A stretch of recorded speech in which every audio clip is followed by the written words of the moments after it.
Welcome back, me monkey nuts. It's me, Jack, live from the Monkey House, joined by my capable robotic assistant, Request-O-Matic, who has one job and one job only here on the show. At first I thought I was making coffee, but when I asked Request-O-Matic for a cup of coffee, it just stared at me blankly. No, it's here for your musical requests. Request-O-Matic! Hi, Jack. This is Alex's mom. He is 4 years old, calling from Dallas, Texas. Oh. He has a request. What's your request, Alex? He would love to hear "Put the Lime in the Coconut" and drink the bowl of Harry Nielsen.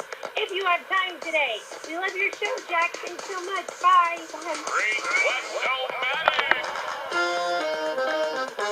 Well, Alex and Alex's mom, I think we know the song you're talking about, and I would love to hear that song right now. I really would. I just don't really have the power in this situation. I delegated it to Request-O-Matic. So, Request-O-Matic, what do we got to do to get you to play Harry Nilsson's Coconut song? What if I gave you a free coconut? Request-O-Matic! What's that? You don't know what to do with it? Yeah, I don't either. I just get it in the store, already cut up.